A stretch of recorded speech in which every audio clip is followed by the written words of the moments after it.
ഇപ്പോൾ ആരംഭിക്കാൻ പോകുന്നു ദേശത്തിന്റെ ഏറ്റവും വലിയ പ്രോഗ്രാം ആപ്കി അദാലത്ത്. രജത് ശർമ്മയോടൊപ്പം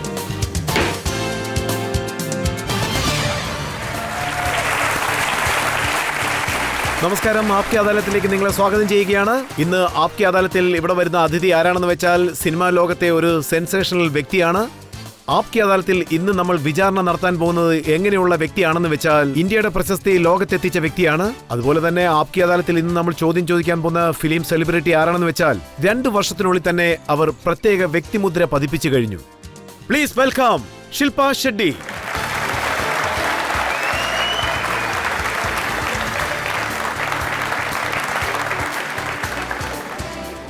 ആരാ വിസിലടിച്ചത്? ആപ്കി അദാലത്തിലെ ഇന്നത്തെ നമ്മുടെ വിചാരണ തുടങ്ങുന്നതിന് മുൻപ് ഇന്നത്തെ ജഡ്ജിയായ വന്ദനയോട് നമുക്ക് അതിനുള്ള അനുവാദം ആദ്യം ചോദിക്കാം. വിചാരണ ആരംഭിക്കാം. അപ്പം മിണ്ടാതിരിക്കണമല്ലേ? വിചാരണ തുടങ്ങാം. ശില്പ ഷെട്ടിയുടെ മേലുള്ള ആദ്യത്തെ കുറ്റാരോപണം. ആപ്കി അദാലത്തിൽ ശില്പ ഷെട്ടിയുടെ മേലുള്ള ആദ്യത്തെ കുറ്റാരോപണം ഇവർ തന്റെ ഫിലിം കരിയറിൽ ശ്രദ്ധ കൊടുക്കുന്നില്ല എന്നുള്ളതാണ്. ശില്പ, ഇത് സത്യമാണോ? അതായത് താങ്കളുടെ അച്ഛൻ താങ്കളുടെ ഒരു ആക്ട്രസ് ആകുന്നതിൽ തീരെ താല്പര്യമില്ലാത്ത വ്യക്തിയായിരുന്നു. അദ്ദേഹത്തിന് ഒരു കമ്പനി ഉണ്ടായിരുന്നു, അതായത് ഈ ബോട്ടിലിന് അടപ്പുകൾ ഉണ്ടാക്കുന്ന ഒരു കമ്പനി. യെസ്. ഞാൻ പഠിച്ചത് കൊമേഴ്സ് ആണ്. അച്ഛൻ്റെ ആഗ്രഹം ഞാനൊരു ബിസിനസ് വുമൺ ആകണമെന്നായിരുന്നു. കാരണം ഞങ്ങൾ 2 പെൺപിള്ളേരായതുകൊണ്ട്. നിർഭാഗ്യവശാൽ ദൈവത്തിന് അത് ഇഷ്ടപ്പെട്ടില്ലെന്ന് തോന്നുന്നു. ഞാനൊരു ബിസിനസ് വുമൺ ആയിരുന്നെങ്കിൽ ഞങ്ങളുടെ കമ്പനിക്ക് ഒരുപാട് നഷ്ടം ഉണ്ടായേനെ. നന്നായി പോയി. അതോ നിങ്ങൾ UP ബീഹാറും ഒക്കെ കൊള്ളയടിക്കാം? അച്ഛൻ ഒരു കാര്യം മാത്രമേ പറഞ്ഞിരുന്നുള്ളൂ, കോളേജിൽ പോയിട്ട് എങ്ങനെയെങ്കിലും എഡ്യൂക്കേഷൻ കംപ്ലീറ്റ് ചെയ്യണമെന്ന്. അദ്ദേഹം വിചാരിച്ചു ഞാൻ ഒരു പടത്തിലെ അഭിനയിക്കുകയുള്ളെന്ന്. പക്ഷേ അതെന്റെ കരിയറായിട്ട് മാറി. ഞാൻ വിചാരിച്ചു ഒരു പക്ഷെ എനിക്ക് ഓഫർ ഒന്നും വന്നില്ലായിരുന്നെങ്കിൽ എന്റെ ജീവിതത്തിൽ എന്ത് ചെയ്യുമായിരുന്നെന്ന് എനിക്കൊന്നും അറിയില്ലായിരുന്നു. എന്താണെന്ന് വെച്ചാൽ ആക്ടിംഗ് അല്ലാതെ എനിക്ക് വേറൊരു കാര്യം അറിയില്ലായിരുന്നു. പക്ഷേ ഞങ്ങൾ ശ്രദ്ധിച്ച ഒരു കാര്യം എന്താണെന്ന് വെച്ചാൽ താങ്കൾ ആക്ടിംഗ് ചെയ്തത് കുറവാണ്, പക്ഷേ ഐറ്റം സോങ് ആണ് കൂടുതലും ചെയ്തിട്ടുള്ളത്. എന്തൊക്കെ ചോയ്സ് ആണോ എനിക്ക് കിട്ടിയത് അതെല്ലാം വളരെ കുറച്ച് മാത്രമേ എനിക്ക് കിട്ടിയിരുന്നുള്ളൂ. ഹോണസ്റ്റ്ലി നോക്കുവാണെങ്കിൽ അത് ഡയറക്ടേഴ്സിന്റെയും പ്രൊഡ്യൂസേഴ്സിന്റെയും മിസ്റ്റേക്ക് ആയിട്ടാണ് എനിക്ക് തോന്നുന്നത്. അതായത് അവർ കാസ്റ്റിംഗ് തെറ്റായിട്ടാണ് സെലക്ട് ചെയ്യുന്നത്. അത് നോക്കിയാൽ ഗ്ലാമർ റോളുകളായിരിക്കും. അതിൽ ഞാൻ ഒരിക്കലും സങ്കടപ്പെട്ടിട്ടില്ല. എനിക്ക് സന്തോഷം ഉണ്ടായിട്ടുള്ളൂ ഗ്ലാമർ റോളുകൾ ചെയ്യുന്നതിൽ. എന്റെ ബുദ്ധി എപ്പോഴും പാട്ടിലാണ് കോൺസെൻട്രേറ്റ് ചെയ്തിരുന്നത്. എന്താണെന്ന് വെച്ചാൽ അതെന്റെ ഓഡിയൻസിന് വേണ്ടിയിട്ട്. അവരെപ്പോഴും എന്നെ ഹാപ്പി ആയിട്ടും ഗ്ലാമറായിട്ടും കാണാനാണ് ഇഷ്ടപ്പെടുന്നത്. എന്റെ ഡാൻസും അവർക്ക് വളരെ ഇഷ്ടമാണെന്ന് തോന്നുന്നു. അതുകൊണ്ട് എനിക്ക് ഓഫേഴ്സും കിട്ടി. പിന്നെ ഒരു സമയത്ത് എനിക്കിതൊന്നും ചെയ്യണ്ടെന്ന് തോന്നിപ്പോയി. വേറെ എന്തെങ്കിലും ഡിഫറെന്റ് ആയിട്ട് ചെയ്യണമെന്ന് തോന്നി. അതിനുവേണ്ടി എന്റെ ഈ ജോലികളെല്ലാം കുറച്ചു. നിറയെ സീരിയസ് ആയിട്ടുള്ള മൂവീസ് ചെയ്തു, പക്ഷെ അതൊന്നും ഓടിയില്ല. പിന്നെന്താ വിചാരിച്ചെന്ന് വെച്ചാൽ ബോക്സ് ഓഫീസിൽ ഓടുന്ന പടങ്ങൾ ചെയ്യാവല്ലോ എന്ന്. ഒരു പ്രാവശ്യം ഒരു മൂവി ഓടിയില്ലെങ്കിൽ അതുകൊണ്ട് ഒരു പുണ്യം കിട്ടാൻ പോകുന്നില്ല. പ്രൊഡ്യൂസർക്കും ഇല്ല, ഓഡിയൻസിനും ഇല്ല, ആക്ടറിനും ഇല്ല. Good film, bad film, ugly film, ഇതെല്ലാം ഞാൻ ചെയ്തത് ഓഡിയൻസിന് വേണ്ടിയിട്ടാണ്. ഞാൻ ഇന്നിവിടെ ഇരിക്കാനും ഇന്റർവ്യൂ കൊടുത്തുകൊണ്ടിരിക്കാനും കാരണം ഓഡിയൻസാണ്. പക്ഷേ ഏത് ഓഡിയൻസ് ആണോ താങ്കളുടെ സിനിമ കാരണം താങ്കളെ ഇഷ്ടപ്പെട്ടത്, അതേ ആൾക്കാരോട് താങ്കൾ പറയുകയാണ് എനിക്കിപ്പോൾ ഹിന്ദി സിനിമ ചെയ്യാൻ തീരെ സമയമില്ല. അങ്ങനെ ആരാ പറഞ്ഞേ? നിറയെ കാര്യങ്ങളൊക്കെ ഇപ്പൊ പ്രസ് മുഖേന അറിയുന്നത്. അതായത് പ്രസ് മുഖേന. കഴിഞ്ഞ 5 വർഷത്തിനുള്ളിൽ താങ്കൾ വെറും 8 സിനിമയാണ് ചെയ്തിരിക്കുന്നത്. എന്താ പറയുന്നേ? 8 8 സിനിമയും പിന്നെ ഒരു ഐറ്റം സോങ്.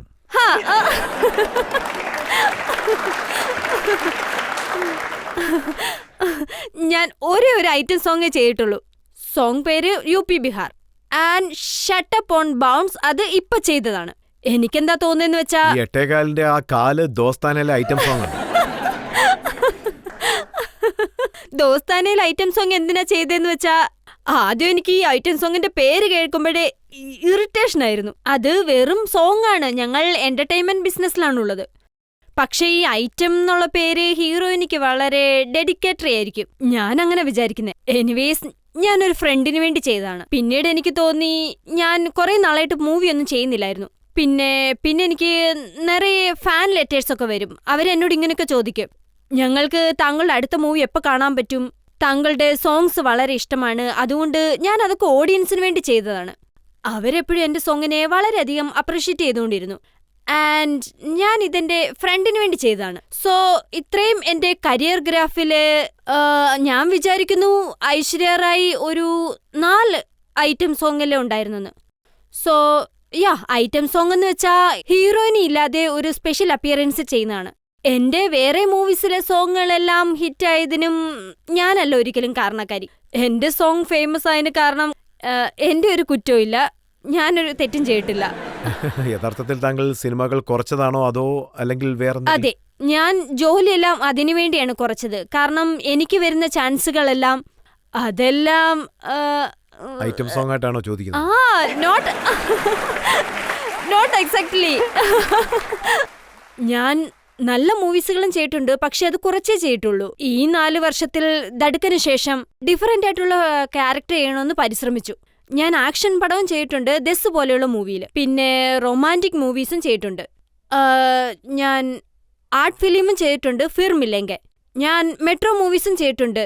അത് വളരെ ക്ലാസി ആയിരിക്കും, വളരെ വ്യത്യസ്തമായിട്ടുള്ളൊരു മൂവി ആയിരിക്കും. സോ ഞാൻ റിസ്തേ പോലെയുള്ള മൂവീസും ചെയ്തിട്ടുണ്ട്. അതെനിക്ക് വളരെ ചാലഞ്ചിങ് ആയിരുന്നു ഒരു ആക്ടർ ആയതുകൊണ്ട്. ഞാനതില് വളരെ വ്യത്യസ്തമായൊരു ഡയലക്റ്റ് ആയിരുന്നു ചെയ്തിരുന്നത്. സോ ഞാൻ പരിശ്രമിക്കാതെ ഒന്നും ഇരുന്നില്ല. ഞാൻ ഡർണ മണാഹെ പോലുള്ള മൂവീസും ചെയ്തിട്ടുണ്ട്. അതൊരു വ്യത്യസ്തമായിട്ടുള്ള ജേണറാണ്. പക്ഷേ മൂവി നന്നായിട്ട് ഓടിയില്ലെങ്കിൽ ഞങ്ങളുടെ എഫർട്ട് എല്ലാം പാഴായി പോകും. ശരി, ഇതിന് ഉത്തരം താങ്കൾ നൽകുക. താങ്കൾ സിനിമയ്ക്ക് വേണ്ടി സമയം... സാർ, ഇതേ ചോദ്യത്തിനല്ല ഞാൻ ഉത്തരം പറഞ്ഞുകൊണ്ടിരിക്കുന്നത്. അങ്ങനെയൊന്നുമില്ല. ഞാൻ പറഞ്ഞതുപോലെ ഇപ്പോൾ താങ്കൾക്കറിയാം ഞാൻ IPL ടീമിലുണ്ടെന്ന്. I have taken what is taken Rajasthan royals 2.5 മാസമായിട്ട്. താങ്കളെ ഒരു ആക്ട്രസ് അതെ, വർഷത്തിൽ ഞാൻ 2 മൂവീസ് ചെയ്യുന്നുണ്ട്. വേണ്ടി ഇങ്ങനെയുള്ള ഫീൽഡിലേക്ക് പോയില്ലേ? കാശ് ആരും സമ്പാദിക്കാൻ ഇഷ്ടപ്പെടുന്നില്ലേ? പറയൂ. ഞാൻ ജോലി ചെയ്ത് സമ്പാദിക്കുന്നതിൽ എന്തെങ്കിലും തെറ്റായിട്ടുള്ള കാര്യമുണ്ടോ? പറഞ്ഞേ. ഞാൻ ആരുടെയും മോഷ്ടിച്ചൊന്നുമല്ലല്ലോ ജീവിക്കുന്നത്. നിങ്ങൾ എനിക്ക് വേണ്ടി പ്രൊഡ്യൂസ് ചെയ്താൽ നന്നായിരിക്കും. എന്റെ പ്രൊഡ്യൂസറും നിങ്ങളെപ്പോലെ സ്നേഹമുള്ള ആളായിരുന്നെങ്കിൽ നന്നായിരുന്നേനെ. അവരോട് എന്നെ കാസ്റ്റ് ചെയ്യാൻ വേണ്ടി ഒന്ന് പറയൂ. ഒരുപക്ഷെ എനിക്ക് നല്ലൊരു ജോലി കിട്ടിക്കഴിഞ്ഞാൽ ഞാൻ എന്തിനു ചെയ്യാതിരിക്കണം? പിന്നെ സിനിമകൾ കുറച്ചിട്ട് ക്രിക്കറ്റ് ഗ്രൗണ്ടിലേക്ക് പോയിരിക്കുകയാണ്. ക്രിക്കറ്റ് ആക്ച്വലി ഞാനൊരു ബിസിനസ് പോയിന്റിലാണ് ചെയ്യാൻ തുടങ്ങിയത്. പിന്നെ എന്റെ പാർട്ട്ണറായ രാജാണിത് സജക്ട് ചെയ്തത്. അതായത് IPL ഫ്യൂച്ചറിൽ നന്നായി വർക്കൗട്ട് ആവും എന്നുള്ള കാര്യം. കഴിഞ്ഞ വർഷം ലോഞ്ചറായിട്ടിരുന്നപ്പോൾ വളരെ സക്സസ്ഫുൾ ആയിരുന്നു. പിന്നെ ഇന്ത്യ പോലൊരു രാജ്യത്ത് ക്രിക്കറ്റ് ഒരു റിലീജിയനാണ്. Definitely catch up. I will get become. So ഞാൻ അതുകൊണ്ടാണ് ചിന്തിച്ചത്. ബ്രാഡ്മാറ്റിക്കലി ഞാൻ വിചാരിച്ചു ഇതും നമുക്ക് ചെയ്യാമല്ലോ എന്ന്. പിന്നെ വിചാരിച്ച ഷാരൂഖ് ഖാന്റെ അടുത്തും പ്രീതിയുടെ അടുത്തും പോയിട്ട് മേക്കിലാടി തൂവാനാടി എന്ന് പറയാം. അത് രജത് സാർ പറഞ്ഞാണ്, ഞാൻ പറഞ്ഞതല്ല. ഇപ്പൊ നമുക്കൊരു ബ്രേക്ക് എടുക്കാം. ബ്രേക്കിന് ശേഷം ആപ്കി അദാലത്തിൽ ശില്പ ഷെട്ടിയോടുള്ള ചോദ്യങ്ങളും അതിനുള്ള ഉത്തരവും തുടരും. അതുവരെ കാത്തിരിക്കുക. ഹോളിവുഡ് സ്റ്റാർ റിച്ചർഡ് ഗിയർ എന്താ പറഞ്ഞെന്ന് വെച്ചാ, ശില്പ ഷെട്ടിയുടെ സൗന്ദര്യം കണ്ട് ഞാൻ സ്തംഭിച്ചു പോയി, അതുകൊണ്ടാണ് അദ്ദേഹം കിസ് ചെയ്യുന്ന ആ തെറ്റ് ചെയ്തതെന്ന്. അടുത്തതിനി എപ്പോഴാണ്?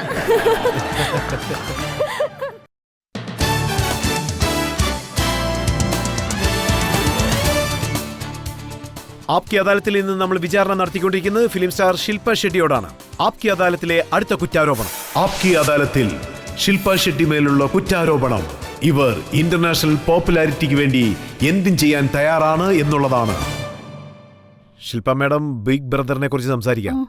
ആ ഷോ താങ്കളെ ഒരു സൂപ്പർ സ്റ്റാർ ആക്കിയിരിക്കുകയാണ്. ലോകം മുഴുവനും നല്ല പേര് ലഭിച്ചിരിക്കുന്നു. ഇംഗ്ലണ്ടിലെ ഓരോ വീട്ടിലും ശില്പ ഷെട്ടി ആരാണെന്ന് അവർക്ക് നന്നായിട്ട് അറിയാം. അത് തെറ്റായിട്ടുള്ള കാര്യമാണോ? അതുപോലെ ഇതും സത്യമാണ്. അതിനുവേണ്ടി താങ്കൾ ശരിക്കും സങ്കടപ്പെട്ടുന്നു. ഷോയിൽ പലപ്പോഴും താങ്കൾ അപമാനപ്പെട്ടു, അതുപോലെ കരയേണ്ടി വന്നു. 2-3 സീൻസിലെ ഞാൻ കരഞ്ഞത് അതാണ് കാണിച്ചിരിക്കുന്നത്. ഒബ്വിയസ്ലി ആ സമയത്ത് ഒരു വലിയ ആർഗ്യുമെന്റ് നടന്നു ജേഡിന്റെ അടുത്ത്. ദൈവം അനുഗ്രഹിക്കട്ടെ. പക്ഷേ അതല്ലാതെ വേറെ ഒരുപാട് കാര്യങ്ങളും സംഭവിച്ചിട്ടുണ്ട്. പക്ഷേ വേറെ നല്ല മൊമെന്റ്സും ഉണ്ടായിട്ടുണ്ട്. ബട്ട് ആസ് യൂഷ്വൽ മീഡിയക്കാരെല്ലാം തെറ്റായിട്ടുള്ള കാര്യങ്ങൾ പബ്ലിഷ് ചെയ്യും. അതുകൊണ്ട് അവർക്ക് TRP റേറ്റിംഗും കൂടും. പിന്നത് എങ്ങനെയുള്ള കാര്യമാണെന്ന് വെച്ചാൽ സഡൻലി ഇന്റർനാഷണലി എല്ലായിടത്തും അറിയാൻ ആരംഭിച്ചു. പക്ഷേ ആ സമയത്ത് വന്ന ചില ഹെഡ്ലൈൻസിനെ കുറിച്ച് താങ്കളോട് അതെ. പറയാം. ശില്പയുടെ കാര്യത്തിൽ ഡൽഹി മുതൽ ലണ്ടൻ വരെ പ്രശ്നമാണെന്ന്. ശില്പയുടെ കാര്യത്തിൽ പല വിമർശനങ്ങൾ, ബ്രിട്ടീഷ് പാർലമെന്റിൽ ചർച്ച. മറ്റൊരു കാര്യം എന്താണെന്ന് വെച്ചാൽ ശില്പയ്ക്ക് ഏർപ്പെട്ട ഈ പ്രശ്നം ഭാരതത്തിന് ഏർപ്പെട്ടതാണെന്ന്. ആഹാ ആഹാ നോക്കിക്കേ, ലണ്ടനിലേക്ക് അത് ഞാൻ ഏഷ്യൻസ് ആരെല്ലാം അവരുടെ രാജ്യത്തെ വിട്ട് അങ്ങോട്ട് പോകുന്നു, ബംഗ്ലാദേശ്, പാകിസ്ഥാൻ, പിന്നെ ഇന്ത്യൻസ് അവരുടെ രാജ്യം വിട്ട് അവിടെ പോയി സെറ്റിലായിരിക്കുന്നു. തീർച്ചയായിട്ടും അവിടെ പോയി അവരെന്റെ ഡിസ്ക്രിമിനേഷൻ ഫേസ് ചെയ്തിട്ടുണ്ട്. പ്രത്യേകിച്ചും ഈ കാര്യങ്ങളൊക്കെ വളരെ കഷ്ടമായിരുന്നു. എന്റെ കൂടെ ഇങ്ങനെയൊക്കെയുള്ള കാര്യങ്ങൾ 40,000 പേർ ബ്രിട്ടീഷ് മീഡിയയിൽ കംപ്ലൈന്റ് ചെയ്തിരിക്കുകയാണ്. 65,000 peoples. It was the highest recorded complaints. വെളി വന്നതിന് ശേഷമാണ് മനസ്സിലായോ ആ ഷോ മുഖേന.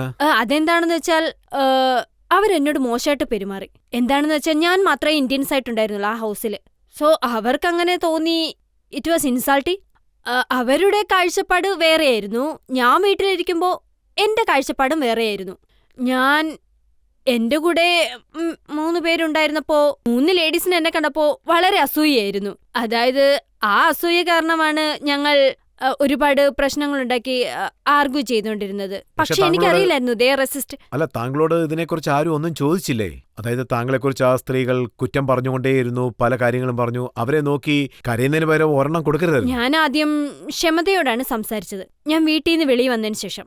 സോ കരഞ്ഞോണ്ടിരിക്കുമ്പോൾ അദ്ദേഹം എന്നോട് ഒരു ചോദ്യമാണ് ചോദിച്ചത്. നീ കരയുന്ന സമയത്ത് അവർക്ക് എന്താ 2 കൊടുക്കാഞ്ഞേന്ന്?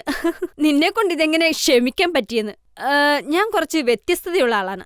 അതുകൊണ്ട് ഈ കാര്യം ചോദിച്ചില്ലേ, കരയത്തേല് ബ്ലാക്ക്മെയിൽഡ് ആണോ? ശരിക്കും ആ കാര്യങ്ങൾക്കൊന്നും ഇമ്പോർട്ടന്റ് കൊടുത്തതേയില്ല. എനിക്കെന്താ തോന്നുന്നു വെച്ചാൽ ജനങ്ങൾ ഈ വീട്ടിൽ നിന്ന് എപ്പോ എന്നെ പുറത്താക്കുമെന്നുള്ളത്.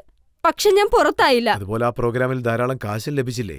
അതെ, അതിനെനിക്ക് കാശ് കിട്ടി. പക്ഷേ ശരിക്കും എനിക്ക് തോന്നിയത് ഞാൻ 3 ആഴ്ച വരെ താങ്ങില്ലെന്നുള്ളതാണ്. പക്ഷേ 3 ആഴ്ചയല്ല, ഞാൻ ആ ഷോ വിൻ ചെയ്താണ് പുറത്തേക്ക് വന്നത്.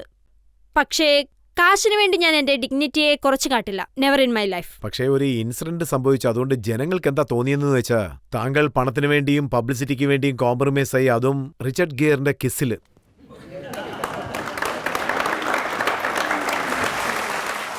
ഇപ്പോ നിങ്ങൾ എന്നോടൊന്ന് പറഞ്ഞേ, എന്നെ കിസ് ചെയ്ത് റിച്ചർഡ് ഗിയർ? അദ്ദേഹം എന്നെ കിസ് ചെയ്യാൻ പോകുന്ന കാര്യം പോലും എനിക്കറിയില്ലായിരുന്നു. അദ്ദേഹം വെളിരാജ്യത്ത് നിന്നും നമ്മുടെ രാജ്യത്തേക്ക് വന്നത് എന്തെങ്കിലും സഹായം ചെയ്യാനായിട്ടാ. ഏജ് എന്നുള്ളത് വളരെ ഇമ്പോർട്ടന്റ് ആയിട്ടുള്ള കാര്യമാണ്. പിന്നെ ഞങ്ങൾ ചെയ്തത് ഒരു സെലിബ്രിറ്റി ആയിട്ടാണ്. പിന്നെ എനിക്കറിയാനുള്ള കാര്യം, ഈ കാര്യങ്ങളെല്ലാം പുറത്തേക്ക് കൊണ്ടുവന്ന മീഡിയാസ് അവരെല്ലാം ഈ എയ്ഡ്സിന് ഇമ്പോർട്ടന്റ് കൊടുക്കുന്ന കാര്യം വിട്ടിട്ട് എന്ത് കാര്യമാണ് ചെയ്യുന്നത്? ഇതിൽ ഇമ്പോർട്ടന്റ് കൊടുക്കാതെ മറ്റുള്ള കാര്യത്തിലാണ് ശ്രദ്ധ. റിച്ചർഡ് ഗിയറിനോട് തന്നെ ചോദിക്കണം. അദ്ദേഹം ചെയ്യേണ്ട കാര്യങ്ങളെല്ലാം ചെയ്തു. ഞങ്ങൾ 2 പേരും എന്റർടൈനേഴ്സ് ആണ്. 2 പേരും ഓഡിയൻസിനെ എന്റർടൈൻമെന്റ് ചെയ്യാനാണ് അവിടെ വന്നത്. ശരി, ഓക്കെ, അദ്ദേഹം അങ്ങനെ ചെയ്തു. അദ്ദേഹം എന്തോ വലിയ തെറ്റ് ചെയ്തതുപോലെയാണ് അത് എന്റെ പേരിൽ ക്രിമിനൽ കേസ് ഇട്ടത്. അതറിയോ നിങ്ങൾക്ക്? ഇപ്പൊ ഞങ്ങളുടെ 2 പേരുടെ പേര് കേസുണ്ട്. അദ്ദേഹം പറഞ്ഞൊരു സ്റ്റേറ്റ്മെന്റ് ഇപ്പോൾ താങ്കൾക്ക് വായിച്ച് കേൾപ്പിക്കാം. ഹോളിവുഡ് സ്റ്റാർ റിച്ചർഡ് ഗിയർ എന്താ പറഞ്ഞിരിക്കുന്നത് വെച്ചാൽ, ശില്പാ ഷെട്ടിയുടെ സൗന്ദര്യത്തിൽ ഞാൻ മയങ്ങിപ്പോയെന്ന്. അതുകൊണ്ടാണ് അദ്ദേഹം താങ്കളെ കിസ് ചെയ്തതെന്നും പിന്നെ ഈ കാര്യത്തിൽ ഞാൻ ഖേദം രേഖപ്പെടുത്തുന്നെന്നും അദ്ദേഹം പറയുന്നു. അടുത്ത ഡേറ്റ് എപ്പോഴാണ്? ഇല്ല, നോക്കൂ, ഞാൻ റിച്ചാർഡെ വളരെയധികം ബഹുമാനിക്കുന്നുണ്ട്. ഒരു മനുഷ്യനെന്ന നിലയിൽ മാത്രമല്ല, അദ്ദേഹം നമ്മുടെ നാട്ടിലേക്ക് ഒരു വിരുന്നുകാരനായി വന്നതാണ്. അദ്ദേഹത്തെ നമ്മൾ ബഹുമാനിക്കണം. എനിക്ക് അതിൽ വളരെ വിഷമമുണ്ട്. ഞാൻ എയർപോർട്ടിലായിരുന്നു ഈ നാട് വിട്ടു പോകാൻ വേണ്ടിയിട്ട്. എന്നെ അതിന് അനുവദിച്ചില്ല. കാരണം എയർപോർട്ട് അതോറിറ്റി പറഞ്ഞു എന്റെ പേരിൽ ക്രിമിനൽ കേസുണ്ടെന്ന്. ഇത് ബഹുമാനമില്ലാത്ത രീതിയായിരുന്നു. വളരെ ബുദ്ധിമുട്ടുണ്ടാക്കി, വളരെയധികം. പിന്നീടാണ് എനിക്ക് ഡോക്ടറേറ്റ് കിട്ടിയത്. അതുകൊണ്ട് എനിക്ക് വളരെ ബഹുമാനം ലഭിച്ചു. ഞാൻ വേറൊരു രാജ്യത്തുള്ളപ്പോൾ എന്റെ പേരിലുള്ള കേസ് തീരാൻ വേണ്ടി 5-10 വർഷം എടുക്കും. കാരണം ഇത് എന്റെ പേരിലുള്ള കള്ളക്കേസായതുകൊണ്ട് ഒന്നിനു പുറകെ ഒന്നായിട്ട് വന്നുകൊണ്ടേയിരുന്നു. ഞാൻ വിചാരിക്കുന്നത് ഈ രാജ്യത്ത് നല്ലൊരു നിയമം ഉണ്ടാകണമെന്നാണ്. സെലിബ്രിറ്റികളെ ഒരിക്കലും ടാർഗറ്റ് ചെയ്യാത്ത രീതിയിലുള്ളത്. ആർക്കെങ്കിലും പബ്ലിസിറ്റി വേണമെങ്കിൽ ഉടനെ അത് കേസിടും. ഹീറോയിനുടെ പേര് ഹീറോയുടെ പേരിലോ. എന്റെ പേര് 4 കേസുണ്ട്. എന്റെ അച്ഛൻ വളരെ വിഷമത്തിലാണ്. അദ്ദേഹത്തിന് നല്ല വയസ്സുണ്ട്. ഈ പ്രായത്തിൽ എന്റെ അച്ഛനാണ് കോടതികൾ കയറി ഇറങ്ങുന്നത്. വളരെയധികം കഷ്ടപ്പെടുകയാണ്. എന്റെ ലോയേഴ്സിന്റെ ബില്ല് കണ്ട നിങ്ങളൊക്കെ വളരെയധികം ഷോക്കാവും. കുറെ സ്റ്റുപ്പിഡാണ് കേസുകളാണ് അതെല്ലാം. ഒരു കാര്യമില്ലാത്തത്. എന്റെ ഇടുപ്പ് കാണിച്ചതിന് അതിനും കേസിട്ട്. അപ്പൊ നിങ്ങൾ സാരിയല്ലേ ബാൻ ചെയ്യേണ്ടത്? സീരിയസ്ലി, ഇതൊക്കെ ചിന്തിക്കേണ്ട കാര്യങ്ങളല്ലേ? ഓബ്സിനിറ്റി കേസും ഉണ്ട് എന്റെ പേരില്, ഞാൻ ഈ ഇടുപ്പ് കാണിച്ചതിന്റെ പേര്. സോ എനിക്ക് തോന്നുന്നത് ഈ ആർട്ടിക്കിൾസ് എല്ലാം നോക്കുമ്പോൾ ആരെങ്കിലും ശില്പ ഷെട്ടിയുടെ പേര് ഗൂഗിൾ ചെയ്ത് നോക്കിയാ ബ്രിട്ടീഷ് മീഡിയാസിനും ഈ ന്യൂസല്ലേ കാണാൻ പറ്റുന്നത്. ബ്രിട്ടീഷ് മീഡിയസിലും ഈ ന്യൂസാണ് പ്രിന്റ് ആകുന്നത്. സോ നിങ്ങളൊന്ന് ആലോചിച്ച് നോക്കിയേ. So what is the impression they have Indian people in abroad? അവരെല്ലാം വളരെ മോശപ്പെട്ട ആൾക്കാരാണല്ലേ. റിച്ചാർഡ് ഗേറ്റിന്റെ പേരിൽ എന്തിനാണ് ക്രിമിനൽ കേസ് ഇട്ടത്? സ്വാമി രാംദേവ് ട്വീറ്റ് ചെയ്തിരിക്കുകയാണ്. അദ്ദേഹം എന്താ പറയുന്നത് വെച്ചാൽ ഇതെല്ലാം വെറും പബ്ലിസിറ്റിക്ക് വേണ്ടി ചെയ്യുന്ന കാര്യങ്ങളാണെന്ന്. ഞാനൊരു കാര്യം പറയാം. അദ്ദേഹം എന്നെ കിസ് ചെയ്യാൻ പോകുന്ന കാര്യം എനിക്ക് അറിയുകയില്ലായിരുന്നു. അദ്ദേഹം എന്നെ കിസ് ചെയ്യുമ്പോൾ അദ്ദേഹത്തിന് എനിക്ക് തള്ളി മാറ്റാൻ പറ്റിയില്ലായിരുന്നു. അദ്ദേഹം നമ്മുടെ ഗസ്റ്റ് ആയതുകൊണ്ട് അദ്ദേഹത്തിനോട് ഞാൻ ബഹുമാനത്തോടെ പെരുമാറാൻ പറ്റും. സോ നിങ്ങൾക്കിത് മനസ്സിലാകുമല്ലോ. എന്റെ റിയാക്ഷൻ നോക്കൂ. ഈ മീഡിയക്കാരൊക്കെ, ഐ എം സോറി, എനിക്കത് പറഞ്ഞേ മതിയാവും. ഈ മീഡിയക്കാരെല്ലാം ഒരേ വിഷയത്തിൽ തന്നെ ലൂപ്പ് ചെയ്യും. ഒരേ കാര്യങ്ങള് ഒരേ ക്ലിപ്പില്, അതായത് 25 പ്രാവശ്യം, അതായത് 10 ഷോട്ടുകൾ കണ്ടാൽ നമുക്ക് ഇറിറ്റേഷൻ ആയിരിക്കും. ഇത് കണ്ട് എനിക്ക് ഇറിറ്റേഷനായി. ആക്ച്വലി ഷോട്ട് ഒന്നായിരുന്നു കിസ് ചെയ്യുമ്പോൾ ഞാൻ ബെൻഡ് ആവുന്നത്. ആക്ച്വലി ആ ഷോട്ട് തന്നെയാണ് 25 പ്രാവശ്യം കാണിച്ചുകൊണ്ടിരിക്കുന്നത്. പിന്നെ 25 kisses. So I don't know how can react. So ഞാൻ എവിടെയും പറഞ്ഞിട്ടില്ല റിച്ചാർഡ് ഗിയർ എന്നെ കിസ് ചെയ്തതുകൊണ്ട് ഞാൻ വളരെ സന്തോഷവതിയാണെന്ന്. ഞാൻ ഇത് പറയാൻ ആഗ്രഹിക്കുന്നത്, ഇതിൽ എന്റെ തെറ്റെന്താണ്? അവര് എന്റെ പേരിലും കേസ് കൊടുത്തിരിക്കുകയാണ്. അതായത് ഞാനാണെങ്കിൽ എനിക്കതിൽ വളരെ സങ്കടമുണ്ട്, പ്രയാസമുണ്ട്. നമുക്കിതിനെക്കുറിച്ച് ഓഡിയൻസിനോട് തന്നെ ചോദിക്കാം. ശില്പയുടെ അടുത്ത് തെറ്റുണ്ടോ? നിങ്ങൾ തന്നെ പറയൂ.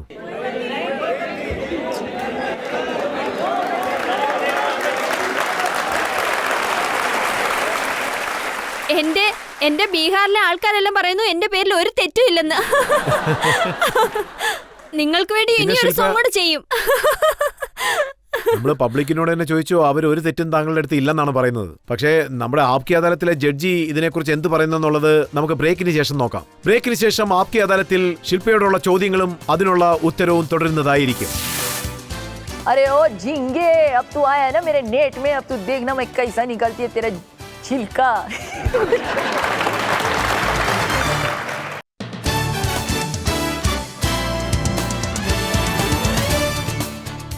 ആപ്കി അദാലത്തിൽ ഇന്ന് നമ്മൾ ജനങ്ങൾക്ക് വേണ്ടി ചോദ്യങ്ങൾ ചോദിച്ചുകൊണ്ടിരിക്കുകയാണ്. അങ്ങനെ ചോദിക്കുന്ന ചോദ്യങ്ങൾക്ക് ഉത്തരം ലഭിക്കുന്നുണ്ട്. ഫിലിം സ്റ്റാർ ശില്പ ഷെട്ടിയുടെ മേലുള്ള അടുത്ത കുറ്റാരോപണം എന്താണെന്ന് നമുക്ക് നോക്കാം. ആപ്കി അദാലത്തിൽ ശില്പ ഷെട്ടിയുടെ മേലുള്ള കുറ്റാരോപണം, ഇവർ ആർ ഫാക്ടറിയിൽ കുടുങ്ങിയിരിക്കുന്നു എന്നുള്ളതാണ്. എപ്പോഴൊക്കെ താങ്കളുടെ ജീവിതത്തിൽ ആർ വന്നിട്ടുണ്ടോ അപ്പോഴെല്ലാം താങ്കളുടെ ജീവിതത്തിൽ വളർച്ച വന്നിട്ടുണ്ട്. റിയാലിറ്റി ഷോ, റിച്ചാർഡ് ഗിയർ, അതിലൊരു വളർച്ചയില്ല സർ. രാജ് കുന്ദ്ര, പിന്നെ അവസാനം ഇപ്പോ രാജസ്ഥാൻ റോയൽസും. ഹാ, പിന്നെ രജിത് ശർമ്മ.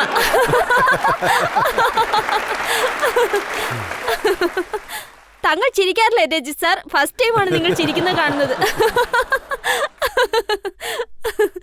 ഇപ്പോഴൊക്കെ താങ്കൾ രാമായണം വായിക്കുന്നതായിട്ട് ഞാനൊന്ന് അറിഞ്ഞു. അത് എന്നെ പറ്റി വളരെയധികം റിസർച്ച് ചെയ്തെന്ന് തോന്നുന്നല്ലോ. ആ, നന്നായിട്ട് റിസർച്ച് ചെയ്യുന്നുണ്ട്. ഇക്കാര്യം സത്യമല്ലേ? ബാബ രാംദേവിനെ പോലെ താങ്കളും ഒരു യോഗ ഗുരുവായി മാറാൻ ശ്രമിക്കുകയാണെന്ന്? ഇല്ല, ഞാൻ അതിന് ശ്രമിച്ചിട്ടൊന്നുമില്ല. ഞാൻ ട്രാവൽ ചെയ്യുമ്പോൾ എനിക്ക് ഒരുമാതിരി ഉണ്ടായിരുന്നു, അതുകൊണ്ട്. പിന്നെ എത്ര യോഗ ബുക്സ്, DVDs ഒക്കെ ഉണ്ടായിരുന്നോ അബ്രോഡില്, they are all done by foreigners. ഞാൻ വിചാരിച്ചു ജനങ്ങളോട് പറയാൻ ഇതാണ് നല്ലൊരു മാർഗമെന്ന്. ഇത് നമ്മുടെ രാജ്യത്തിന് കിട്ടിയ നല്ലൊരു അവസരമാണെന്നും അതിന് നല്ലൊരു വാല്യൂ ഉണ്ടാകും. അതാണ് ഞാൻ ചെയ്തത്. അതെല്ലാം കണ്ടതിന് ശേഷമാണ് കരൺ ജോഹർ താങ്കളെ കുറിച്ച് പറഞ്ഞത് Shilpa is the best body of the country. Thank you. പക്ഷെ ഞാൻ ഈ കാര്യം താങ്കളെ തീർച്ചയായിട്ടും കാണിക്കണം. തുടക്കത്തിൽ താങ്കൾ എങ്ങനെ ഉണ്ടായിരുന്നു, അയ്യോ വേണ്ട സർ, പ്ലീസ് ഈ ഒരു കാര്യം മാത്രം ചെയ്യരുത്.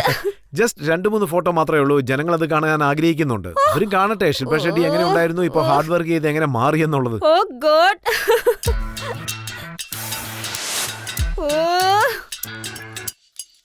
എന്റെ ദൈവം, ഇത് എവിടുന്ന് കിട്ടി സർ?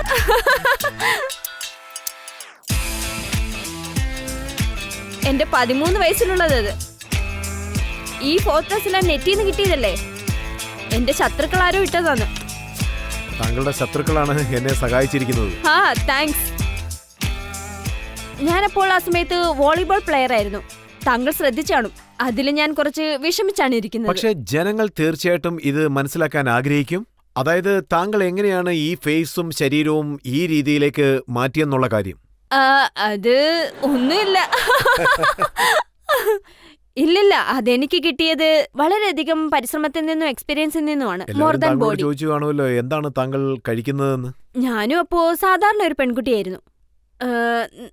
നന്നായി മധുരം കഴിക്കുമായിരുന്നു, പിന്നെ നന്നായി ആഹാരം കഴിക്കാൻ ഇഷ്ടമായിരുന്നു. Because I belong to the beauty business. എന്നെ ഞാനായിരുന്നു കെയർ ചെയ്യേണ്ടിരുന്നത്. ഞാൻ യോഗ ചെയ്യാൻ ആരംഭിച്ചു. ഞാൻ നന്നായി വെയിറ്റ് കുറയ്ക്കാൻ തുടങ്ങി. എനിക്ക് അക്കാര്യങ്ങളൊന്നും വളരെ ഈസി ആയിട്ടുള്ള കാര്യങ്ങളായിരുന്നില്ല. ഒരു ദിവസം നമ്മൾ രാവിലെ എഴുന്നേറ്റ് ചെയ്താൽ പെട്ടെന്നൊന്നും ഇത് സാധിക്കുമായിരുന്നില്ല. ഞാൻ നന്നായി ഹാർഡ് വർക്ക് ചെയ്യും. ഞാൻ പറയുന്നത് നിങ്ങൾ ആർക്ക് വേണമെങ്കിലും ശ്രമിച്ചാൽ ഇത് തീർച്ചയായിട്ടും ചെയ്യാൻ കഴിയും. പക്ഷെ നന്നായി കഷ്ടപ്പെടണം. അത് തന്നെ, ആ രഹസ്യം എന്താണെന്ന് മനസ്സിലാക്കാനാണ് ഞങ്ങൾ ശ്രമിക്കുന്നത്. എഫർട്ട് എന്ന് പറഞ്ഞില്ലേ, എന്തൊക്കെയാണ് ചെയ്യുന്നത്? ഞാൻ യോഗ ചെയ്യും. ഞാനൊരു ബാലൻസ് ഡയറ്റ് ഫോളോ ചെയ്യും. പക്ഷെ ഞാനൊന്നും കഴിക്കില്ലെന്ന് അതിനർത്ഥമില്ല. ഡയറ്റിങ്ങിൽ എനിക്ക് ഒരിക്കലും വിശ്വാസമില്ല. ഞാൻ നല്ല ഫുഡ് കഴിക്കും, അതും പ്രോപ്പറായിട്ട് കഴിക്കും. കൂടെ വർക്കൗട്ടും ചെയ്യും. So I believe it. അങ്ങനെ എന്റെ ലൈഫ് മാനേജ് ചെയ്യുന്നു. അതുകൊണ്ടാണ് ഞാൻ ഇങ്ങനെ ഇരിക്കുന്നത്. ചോദിക്കൂ. ശില്പ മാഡം, നിങ്ങളൊരു സിനിമയിൽ ഫിഷർ വുമന്റെ ഒരു കോമഡി റോൾ ഒന്ന് ചെയ്തിരുന്നു. അതെ. അതിൽ നിന്നും ഒരു ഡയലോഗ് ഇവിടെ പറയാമോ? അയ്യോ, അതൊന്നും വേണ്ട. Please madam. നിങ്ങളുടെ ഇൻട്രൊഡക്ഷൻ സീനിലുള്ള ഡയലോഗ്. എന്റെ ഇൻട്രൊഡക്ഷൻ സീൻ ഇതുപോലുള്ള ഡയലോഗായിരുന്നു തന്നിരുന്നത്. ചിരിക്കരുത് രജി സാർ. ആക്ച്വലി താങ്കൾ ചിരിച്ചാൽ വളരെ മനോഹരമായിരിക്കും.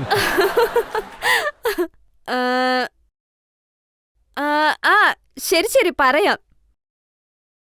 अरे ओ झिंगे, अब तू आया है ना मेरे नेट में, अब तू देखना मैं कैसा निकलती है तेरा छिलका.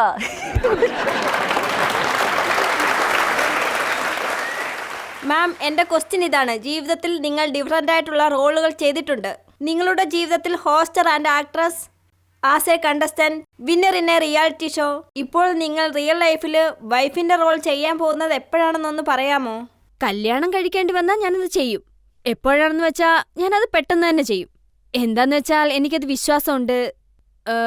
യുനോ, കല്യാണം കഴിക്കണമെങ്കിൽ ഞാനൊരു നല്ല പേഴ്സണെ തിരഞ്ഞെടുക്കും. ദൈവാനുഗ്രഹത്താൽ എനിക്കത് കിട്ടിയിരിക്കുന്നു. എനിക്ക് കുട്ടികളെ ആവശ്യമുണ്ട്. നമ്മൾ എന്തെങ്കിലും കാര്യത്തിന് പുറകെ ഇങ്ങനെ ഓടിക്കൊണ്ടിരിക്കരുത്. പെട്ടെന്ന് ആലോചിച്ച് തീരുമാനിക്കണം. ആൻഡ് ഞാൻ പെട്ടെന്ന് തന്നെ തീരുമാനം എടുക്കും. പക്ഷെ മീഡിയയിലെല്ലാം പറയുന്നു ഞാൻ ഒക്ടോബറിൽ കല്യാണം കഴിക്കാൻ പോകുന്നു. ഞാനിതുവരെ പുറത്തു വന്നിട്ടില്ല കേട്ടോ. മീഡിയയിൽ ഞാൻ ഈ കാര്യവും വായിച്ചിരുന്നു. അതായത് താങ്കൾ ലണ്ടനിലേക്ക് പോകാൻ ആഗ്രഹിക്കുന്നു, അവിടെ ഒരു വലിയ വീട് താങ്കൾക്കുണ്ടെന്ന്. അപ്പൊ അത്രയും വലിയ വീടാണെങ്കിൽ അത്രയ്ക്ക് കുട്ടികൾ ഉണ്ടായിരിക്കണമല്ലോ. എന്താന്ന് വെച്ചാൽ മീഡിയക്കാർ പറയുന്നതും ഞാൻ പറയുന്നതും കൂടെ മിക്സ് ആയിട്ട് വേറെ രീതിയിലാണ് ജനങ്ങളുടെ അടുത്ത് എത്തുന്നത്. സോ എനിക്ക് എവിടെ നിന്ന് സ്റ്റാർട്ട് ചെയ്യണമെന്നറിയില്ല. എനിക്ക് ലണ്ടനിൽ വീടുണ്ട്. പക്ഷേ മുംബൈയിൽ എനിക്കുള്ളത് ആദ്യത്തെ വീടാണ്. രാജ് ലണ്ടനിലാണ്. സോ അദ്ദേഹത്തിന്റെ ഫസ്റ്റ് വീട് അതാണ്. സോ ഞങ്ങൾ അവിടെ ഇവിടെയായിട്ട് താമസിച്ചുകൊണ്ടിരിക്കുന്നു. ഇത് വളരെ നല്ല കാര്യമാണ്. We have best of both worlds. പക്ഷേ ബോംബെ എനിക്ക് ഫസ്റ്റ് വീടായിരിക്കും. ഒരിക്കലും ഞാൻ ബോംബെ വിട്ടു പോകാറുമില്ല. എന്തിനു വേണ്ടിയിട്ടായാലും ആർക്ക് വേണ്ടിയിട്ടായാലും. പിന്നെ താങ്കൾ ഈ സ്റ്റേറ്റ്മെന്റ് നൽകിയിരിക്കുകയാണ്. I am dying to have 2 children. Of course I am dying. And want many children. എനിക്ക് നിറയെ വേണ്ട, കുറച്ചിരുന്നാ മതി.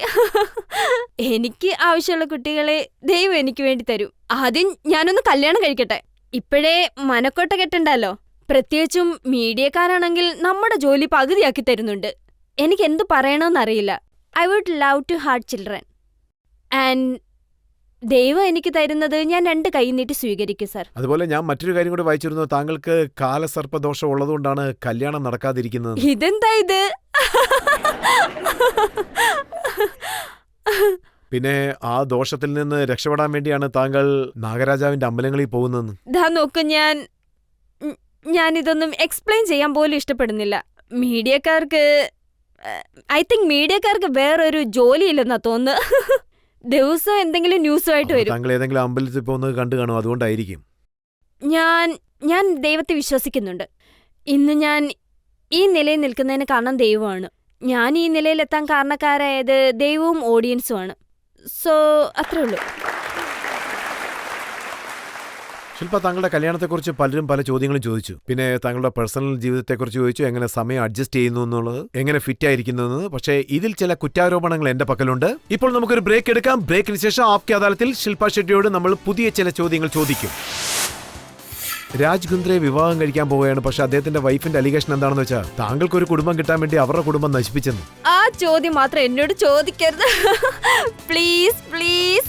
പിന്നെ ഞാൻ ഇക്കാര്യം അറിഞ്ഞു താങ്കൾ കുക്കിംഗ് ഒക്കെ പഠിച്ചെന്ന്. അദ്ദേഹത്തിന് വേണ്ടി കുക്കിംഗ് ഒക്കെ പുതിയതായിട്ട് പഠിച്ചെന്നാണ് കേട്ടത്. ഓ ദൈവമേ.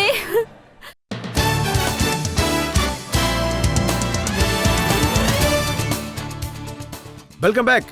ഇന്ന് നമ്മൾ ആപ്കി അദാലത്തിൽ വിചാരണ നടത്തിക്കൊണ്ടിരിക്കുന്നത് സുന്ദരിയായ ശില്പ ഷെട്ടിയുടെ മേലാണ്. ആപ്കി അദാലത്തിലെ അടുത്ത കുറ്റാരോപണം. ആപ്കി അദാലത്തിൽ ശില്പ ഷെട്ടിയുടെ മേലുള്ള കുറ്റാരോപണം ഇവർ പലരുടെയും ഹൃദയം തകർത്തിരിക്കുന്നു എന്നുള്ളതാണ്.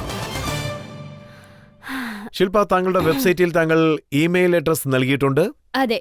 അതിൽ ആയിരക്കണക്കിന് ജനങ്ങൾ മെയിൽ ചെയ്തു, അതായത് അവരെ വിവാഹം കഴിക്കാൻ വേണ്ടി ഞാൻ പറഞ്ഞു. എന്റെ ഇമെയിൽ ഐ ഡി മാറ്റിയിരിക്കാണ്. ഇപ്പൊ പുതിയൊരു ഇമെയിൽ ഐ ഡിയാണ്.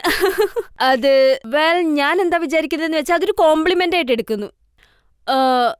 ഒരു ആർട്ടിസ്റ്റ് ജോലി ചെയ്യുമ്പോൾ നന്നായിരിക്കും.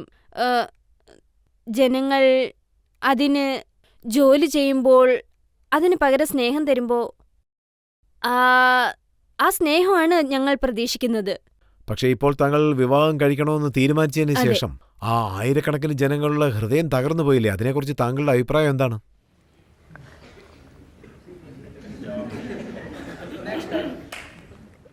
അടുത്ത ഡേറ്റ് എപ്പോഴാണ്?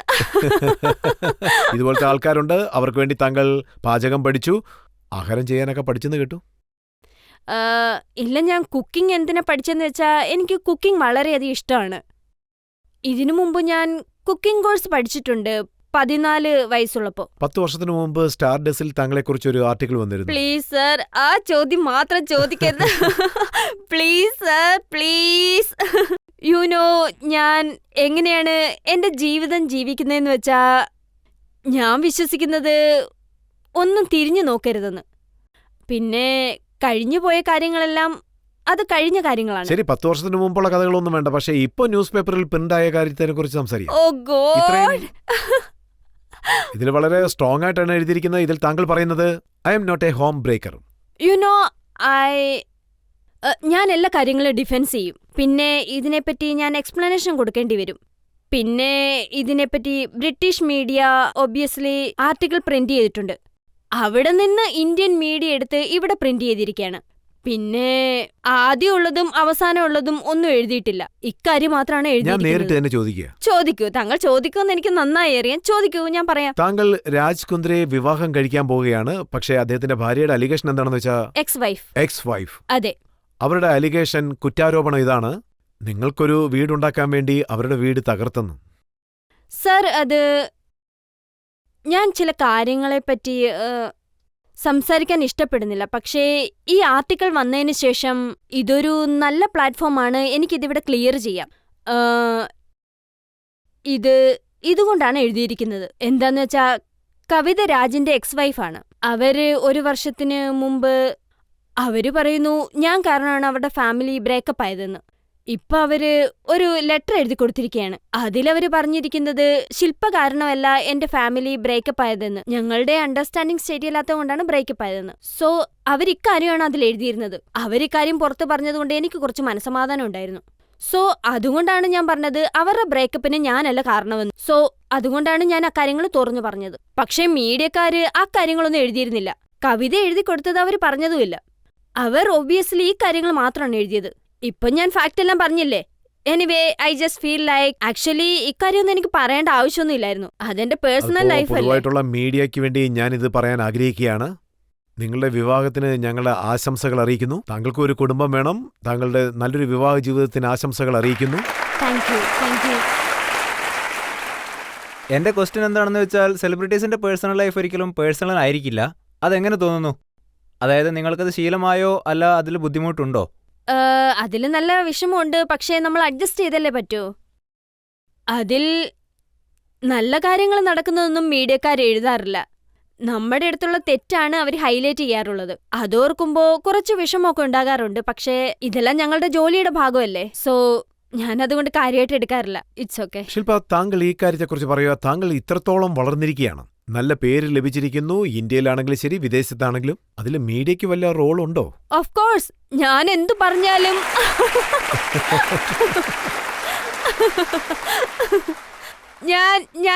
ഞാനാണെങ്കിൽ വളരെ കടപ്പെട്ടിരിക്കുന്നു മീഡിയക്കാരോട്.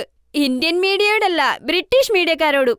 നമുക്കിത് പറയാൻ വളരെ ഈസി ആയിട്ടുള്ള കാര്യമാണ്. മീഡിയക്കാർ വളരെ മോശമാണ്, അങ്ങനെയുള്ളവരാണ്, ഇങ്ങനെയുള്ളവരാണെന്നൊക്കെ. പക്ഷെ മീഡിയക്കാർ നല്ല കാര്യങ്ങളും ചെയ്യുന്നുണ്ട് ചില സമയങ്ങളിൽ. എന്നെ വളരെയധികം എൻകറേജ് ചെയ്തിട്ടുണ്ട്, സപ്പോർട്ട് ചെയ്തിട്ടുണ്ട് ഈ മീഡിയക്കാരെല്ലാം. So I have to thank them media. അവരെ എപ്പോഴും കുറ്റം മാത്രം പറയാൻ പാടില്ലല്ലോ, അല്ലേ? Thank you very much. Shilpa, ഞങ്ങൾ താങ്കളോട് പല രീതിയിലുള്ള ചോദ്യങ്ങളും ചോദിച്ചു, പക്ഷേ എല്ലാത്തിനും താങ്കൾ മനോഹരമായ ഉത്തരം നൽകി. അതുപോലെ തന്നെ വളരെ വ്യക്തമായിട്ടുള്ള ഉത്തരവും നൽകി. ആപ്കി അദാലത്തിൽ നമ്മൾ ഇന്ന് വിചാരണ നടത്തിക്കൊണ്ടിരിക്കുന്നത് ശില്പ ഷെട്ടിയോടാണ്. ഇപ്പോൾ ഒരു ബ്രേക്ക് എടുക്കാം. ബ്രേക്കിന് ശേഷം ആപ്കി അദാലത്തിൽ ഇന്നത്തെ ജഡ്ജിയായ വന്ദനയുടെ ജഡ്ജ്മെന്റ് എന്താണെന്ന് നമുക്ക് നോക്കാം. ഞാൻ ആ ബിഗ് ബ്രദറിലെ വിന്നിങ് ആയതിനു ശേഷം എന്റെ കയ്യിൽ നിറയെ ചോയ്സ് ഉണ്ടായിരുന്നു. എന്റെ കരിയർ വലുതായി, കാരണം ഞാൻ ഇന്ത്യയിൽ ഇരിക്കാൻ ആഗ്രഹിച്ചു. എനിക്ക് ഇന്ത്യയെ വളരെയധികം ഇഷ്ടമാണ്. ഒരുപക്ഷെ എനിക്ക് കല്യാണം ആയാലും.